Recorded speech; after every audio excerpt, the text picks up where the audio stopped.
ఆంధ్రప్రదేశ్‌లో విమానయాన రంగం జోరందుకునేటువంటి పరిస్థితులు, సంకేతాలు చాలా స్పష్టంగా కూటమి ప్రభుత్వం వచ్చిన తర్వాత వెలుగు చూశాయి. ఇప్పుడు తాజాగా కుప్పం విమానాశ్రయానికి రెక్కలు విచ్చుకునేటువంటి సమయం ఆసన్నమవుతున్న సంకేతాలు కనిపిస్తున్నాయి. ఇప్పటికే రాష్ట్రంలో పలు విమానాశ్రయాలు పనిచేస్తున్నాయి. వాటిని అప్‌గ్రేడ్ చేసేటువంటి ప్రక్రియ. ఎందుకంటే విశాఖపట్నం విమానాశ్రయానికి అనుబంధంగా Bhogapuram international airport, Alluri Sitaramaraju international airport వచ్చే ఏడాది వినియోగంలోకి వచ్చేటువంటి అవకాశం ఉంది. అలానే మరికొద్ది నెలల్లో 2, 3 నెలల్లో విజయవాడకి సంబంధించి కొత్త టెర్మినల్ వినియోగంలోకి వచ్చేటువంటి అవకాశాలు స్పష్టంగా ఉన్నాయి. మరోవైపు తిరుపతి విమానాశ్రయాన్ని, రాజమండ్రి విమానాశ్రయాన్ని కూడా అప్‌గ్రేడ్ చేయాలని చెప్పని ఆంధ్రప్రదేశ్ ప్రభుత్వం భావిస్తుంది. వీటికి తోడు అదనంగా కొత్త విమానాశ్రయాలపైన కొన్ని ప్రతిపాదనలు పెట్టింది. ఏకంగా ప్రతి జిల్లాకి ఒక విమానాశ్రయం అంటూ 6-8 విమానాశ్రయాల్ని రాష్ట్ర ప్రభుత్వం కేంద్రం ముందర ప్రతిపాదనల రూపంలో ఉంచింది. అయితే వీటిలో తాజాగా కుప్పం విమానాశ్రయానికి సంబంధించి టెక్నికల్ క్లియరెన్స్‌లు, అలానే ల్యాండ్ అలాట్‌మెంట్‌కి సంబంధించి క్లియరెన్స్ జరిగిపోయినటువంటి నేపథ్యంలో ఈ విమానాశ్రయానికి సంబంధించి నిర్మాణ ప్రణాళికను ముందుకు తీసుకెళ్లాలంటూ రాష్ట్ర ప్రభుత్వం కేంద్ర ప్రభుత్వానికి ఒక విజ్ఞప్తి చేసింది. దీనికి సంబంధించినటువంటి ప్రతిపాదనలపైన కేంద్రం సానుకూలంగా స్పందిస్తున్నట్టుగా తెలుస్తుంది.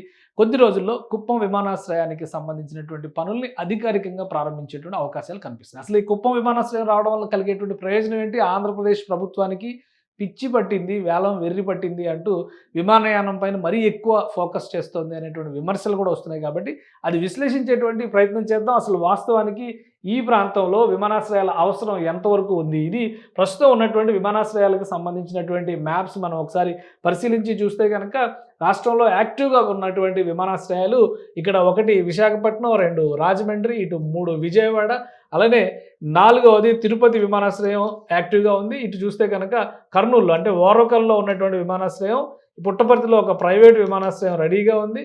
కడపలో ఉన్నటువంటి విమానాశ్రయం కూడా 7 విమానాశ్రయాలు ప్రస్తుతం అందుబాటులో ఉన్నాయి. రాష్ట్రంలో విమానాలు ప్రస్తుతం ఎగురుతున్నటువంటి పరిస్థితి. అలానే వారానికి ఈ విమానాలు అంటే ఏ ప్రాంతానికి చెందినటువంటి విమానం అయినా కానీ వారానికి ఇక్కడ 1194 విమానాలు ఆంధ్రప్రదేశ్ గుండా ప్రయాణిస్తున్నట్టుగా కేంద్ర ప్రభుత్వ లెక్కలు చెబుతున్నాయి. అంటే ఈ ఉన్నటువంటి 7 విమానాశ్రయాల నుంచే దాదాపు 1200 విమానాలు ప్రతి వారం ఆంధ్రప్రదేశ్ నుంచి పరిగెడుతున్నాయి, వాయుయానం చేస్తున్నాయి. అలానే గత సంవత్సరంతో పోలిస్తే ఈ సంవత్సరం ఎయిర్ ట్రాఫిక్ రద్దీ కూడా పెరిగింది. ముఖ్యంగా కార్గో ఫ్లైట్స్ వినియోగం కూడా ఆంధ్రప్రదేశ్లో పెరిగిందని చెప్పని కేంద్ర ప్రభుత్వం లెక్కలు చెబుతున్నాయి. అలానే ఫ్యూచర్ని దృష్టిలో పెట్టుకుని ఆంధ్రప్రదేశ్ ప్రభుత్వం కొన్ని విమానాశ్రయాల్ని ప్రతిపాదించింది. Already Bhogapuram international airport under కన్స్ట్రక్షన్లో ఉంది కాబట్టి అది త్వరలో యాడ్ కాబోతుంది.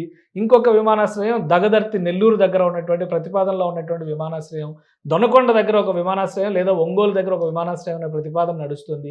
ఇక నాగార్జున సాగర్ విమానాశ్రయం ఒకటి డెవలప్ చేయాలని నిర్ణయించారు. అన్నిటికీ మించి అమరావతిలో ఫుల్ ఫ్లెడ్జ్డ్ అంతర్జాతీయ విమానాశ్రయం త్వరలో తీసుకురావాలని, కానీ అది ఒక 5 ఏళ్ల కార్యాచరణ ప్రణాళికగా మనం చూడాల్సి ఉంటుంది. ఇప్పటికిప్పుడు వచ్చేది కాదు.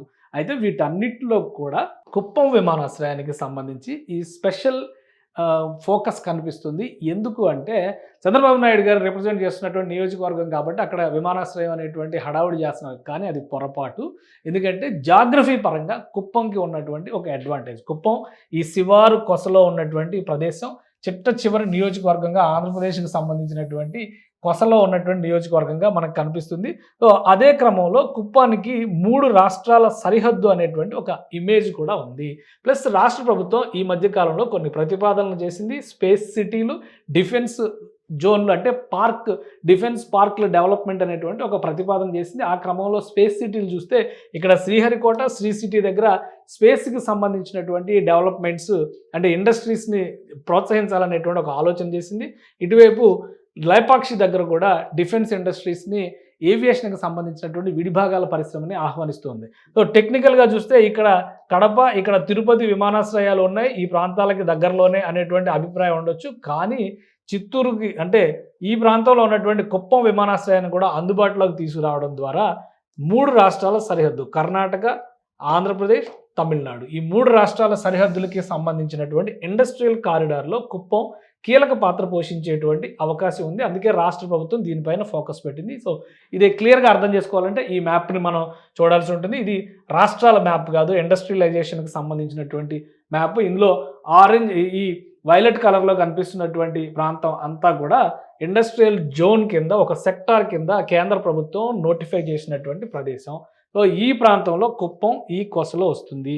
ఈ కొసలో చూసినప్పుడు ఇక్కడ నుంచి చూస్తే ఇది సీబీఐసీ అంటే చెన్నై బెంగుళూరు ఇండస్ట్రియల్ కారిడార్‌లో చాలా కీ పాయింట్‌గా కుప్పం మారబోతుంది. కరెక్ట్‌గా 2 అంటే 2 మహానగరాలకు సంబంధించినటువంటి ఇండస్ట్రియల్ క్లస్టర్స్‌కి మధ్యస్థంగా ఉన్న ప్రాంతం కుప్పం. అలానే జాగ్రఫీ పరంగా 3 రాష్ట్రాలకి మధ్యస్థంగా ఉన్నటువంటి ప్రాంతం కుప్పం. సో రాబోయేటువంటి రోజుల్లో ఒక ట్రాన్సిట్ హబ్‌గా కుప్పం డెవలప్ అవ్వడానికి అవకాశం ఉంటుంది. కార్గో హ్యాండ్లింగ్ దగ్గర నుంచి ప్రయాణికుల రాకపోకలకు కూడా ఇక్కడ ఎక్కువ అవకాశాలు ఉంటాయనేటువంటి ఒక నివేదికని రాష్ట్ర ప్రభుత్వం ఒక స్టడీ రూపంలో చేయించి కేంద్రానికి సమర్పించింది. కేంద్రం నుంచి సుముఖత వ్యక్తమైన తర్వాతే గ్రౌండ్ రిపోర్ట్సు, ల్యాండ్ అవైలబిలిటీ వీటన్నిటిపైన కసరత్తు జరిగింది. ఆల్రెడీ ఈ విమానాశ్రయానికి సంబంధించి సుమారు 5,000 ఎకరాల భూములు అవసరమవుతాయని అందులో ప్రభుత్వ పక్షాన అంటే పెద్ద విమానాశ్రయం అంటే 5,000 ఎకరాల వరకు అవసరమవుతాయి. కానీ ప్రభుత్వం వాటికి సంబంధించి ఇప్పటికే 600 నుంచి 800 ఎకరాల భూములను గుర్తించింది. మరొక 400-500 ఎకరాల భూములను సమకూరిస్తే కనుక అక్కడ ఒక విమానాశ్రయాన్ని కీలకమైనటువంటి ట్రాన్సిట్ హబ్ 3 రాష్ట్రాలకి సంబంధించినటువంటి సెంటర్ పాయింట్‌గా కుప్పంలో ఒక విమానాశ్రయాన్ని ప్రారంభించవచ్చు అనేటువంటి అభిప్రాయాన్ని ఆంధ్రప్రదేశ్ ప్రభుత్వం కేంద్రం ముందర ఉంచింది. అలానే ఈ ప్రాంతంలో అవుతున్నటువంటి డెవలప్మెంట్స్ చూస్తే కనుక ఒక పూర్తిగా ఇవన్నీ కూడా ఈ హోస్కోట గానీ, బెంగుళూరు గానీ, తుమ్కూరు గానీ ఈ ప్రాంతాల నుంచి ట్రాన్స్‌పోర్ట్ అయ్యేటువంటి వెహికల్స్ గానీ వ్యవస్థ అంటే వీటికి సంబంధించినటువంటి వస్తు సంచయం గానీ ఇవన్నీ చెన్నైకి చేరాలంటే కూడా ఇది కీ పాయింట్ అవుతుంది. సో ఈ 2 అంశాలను దృష్టిలో పెట్టుకొని రోడ్ ట్రాన్స్‌పోర్ట్ కంటే కూడా అలానే జల మార్గాలు ఆ రూట్‌లో ఏవీ లేవు. కానీ వాయుయానం చాలా వేగవంతమైనటువంటి ట్రాన్స్‌పోర్ట్ అవుతుంది కాబట్టి దేశవ్యాప్తంగా ఉడాన్ యోజన పేరుతో కేంద్ర ప్రభుత్వం ఈ వాయుయానాన్ని ప్రోత్సహించాలంటే ప్యాసింజర్ ట్రాఫిక్‌తో పాటు కార్గో ట్రాఫిక్‌ని కూడా ప్రోత్సహించాలని చెప్పిన ఒక విధానాన్ని నిర్ణయంగా తీసుకుంది కాబట్టి రాష్ట్ర ప్రభుత్వం కేంద్రం ముందర ఈ ప్రతిపాదన పెట్టింది. సో ఇండస్ట్రియల్ కారిడార్స్ మ్యాప్ పరంగా చూసినప్పుడు కుప్పం కన్విన్సింగ్ అంశంగా కుప్పంలో విమానాశ్రయం ఏర్పాటు చేయడం అనేది కన్విన్సింగ్ పాయింట్‌గా కనిపిస్తుంది కాబట్టి కేంద్ర ప్రభుత్వం దీనిపైన దాదాపుగా ఆమోద ముద్ర వేసినట్టుగా తెలుస్తుంది. ఆదేశాలు వచ్చిన తర్వాత అక్కడ ఫీల్డ్ స్టడీతో పాటు విమానాశ్రయానికి సంబంధించినటువంటి మిగిలిన ప్రాసెస్ మొదలయ్యేటువంటి అవకాశాలు కనిపిస్తున్నాయి. అతి త్వరలోనే దీనికి సంబంధించినటువంటి క్లియరెన్స్‌లు వచ్చే ఛాన్స్ ఉంది. అలానే ఇప్పటికే శ్రీకాకుళంకి సంబంధించినటువంటి ఎయిర్‌పోర్ట్ పైన, నాగార్జునసాగర్ ఎయిర్‌పోర్ట్ పైన ఫీల్డ్ స్టడీలు జరుగుతున్నాయి. అమరావతి ఎయిర్‌పోర్ట్ పైన కూడా ఫీల్డ్ స్టడీలు జరుగుతున్నాయి కాబట్టి వీటన్నిటితో పోల్చి చూసినప్పుడు కుప్పం ప్రాజెక్టు మరొక అడుగు ముందుకు వేసినట్టుగానే చెప్పొచ్చు.